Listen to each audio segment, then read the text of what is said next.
Intermediate board కీలక నిర్ణయం తీసుకుంది. ఫెయిల్ అయిన విద్యార్థులు రీవెరిఫికేషన్ కు ఆన్లైన్ లో దరఖాస్తు చేయాల్సిన పని లేదని స్పష్టం చేసింది. ఎలాంటి ఫీజు చెల్లించాల్సిన అవసరం కూడా లేదు. ఫెయిల్ అయిన విద్యార్థులు కొత్త ఫలితాలతో మే 15లోగా మార్క్ షీట్స్ పంపనుంది ఇంటర్మీడియట్ బోర్డు. దీనికి సంబంధించిన పూర్తి వివరాలు మా కరెస్పాండెంట్ రవి అందిస్తారు. రవి, ఎవరైతే ఫెయిల్ అయినటువంటి ఆన్లైన్ లో కూడా అప్లై చేసుకోవాల్సిన అవసరం లేదు. ప్రభుత్వమే వాళ్ళందరి డీటెయిల్స్ అన్నింటినీ తీసుకొని రీవెరిఫికేషన్ అదేవిధంగా రీవాల్యుయేషన్ చేసి వాళ్ళ మెమోలను మే 15th లోగా వాళ్ళ ఇళ్లకే పంపిస్తామని చెప్పారు. మరోవైపు ఇప్పటికీ ఎవరైనా ఆన్లైన్లో గనక దరఖాస్తు చేసుకొని ఉంటే ఫెయిల్ అయిన స్టూడెంట్స్ వాళ్ళ డబ్బులను కూడా రీఫండ్ చేస్తామని చెప్తా ఉంది. అయితే ఇప్పటి వరకు రీవెరిఫికేషన్ కోసం అప్లై చేసుకుంటున్నటువంటి విద్యార్థులకు కాస్త గందరగోళం తలెత్తింది. ఎందుకంటే వాళ్ళు ఏర్పాటు చేసినటువంటి వెబ్సైట్ పనిచేయలేదు. ఎందుకంటే కంటిన్యూస్గా సర్వర్ బిజీ అని చెప్పి వస్తూ ఉంది. కాస్త ఆప్షన్లలో కూడా గందరగోళం నెలకొంది. అయితే ఇలాంటి సిచ్యువేషన్స్, ఇలాంటి గందరగోళం జరగకుండా ఉండేందుకు మరికొన్ని కేంద్రాలను కూడా ఇక్కడ ఏర్పాటు చేసింది ఇంటర్ బోర్డు. అదేవిధంగా ఎందుకంటే ఎవరైతే ఆన్లైన్లో అప్లై చేసుకోవడానికి ప్రయత్నిస్తూ ఉన్నారో వాళ్ళకు ఒకవేళ ఇబ్బంది వాతావరణం నెలకొంటే ఏదైనా ఇంటర్నెట్ సెంటర్ దగ్గర మీరు వెళ్ళి పనిచేయలేనటువంటి క్రమంలో కొన్ని సెంటర్స్ను కూడా ఏర్పాటు చేశారు. వాటి డీటెయిల్స్ను కూడా ఇంటర్మీడియట్ బోర్డు వద్ద పెట్టారు. జిల్లా ఇంటర్మీడియట్ విద్యాధికారి కార్యాలయం గన్ఫౌండ్లో ఉన్నటువంటి అక్కడ వెళ్తే అక్కడే ఆన్లైన్లో కూడా అప్లై చేసే విధంగా ఏర్పాటు చేశారు. అదేవిధంగా హయత్ నగర్లో ఒకటి, శంషాబాద్లో ఒకటి, మల్కాజ్గిరి ఒకటి, కూడుపల్లి, ఇలా మొత్తంగా 4 సెంటర్లను ఏర్పాటు చేశారు.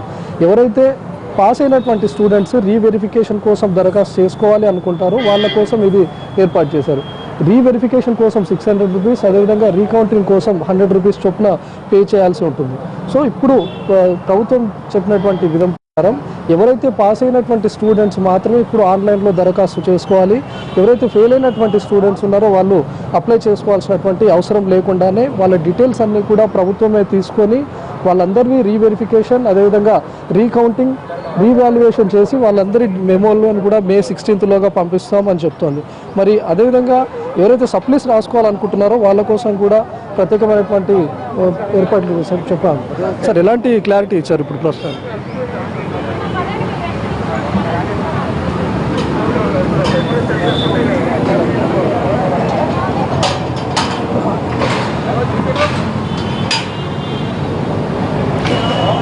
ఈరోజు గౌరవ ముఖ్యమంత్రి గారు సాహసోపేతమైన నిర్ణయం తీసుకొని దాదాపు రాష్ట్రంలో ఫెయిల్ అయినటువంటి 3 లక్షల మంది విద్యార్థులకు రీవెరిఫికేషన్ అనేటటువంటిది ఉచితంగా చేయాలని చెప్పి నిర్ణయం తీసుకున్నాం.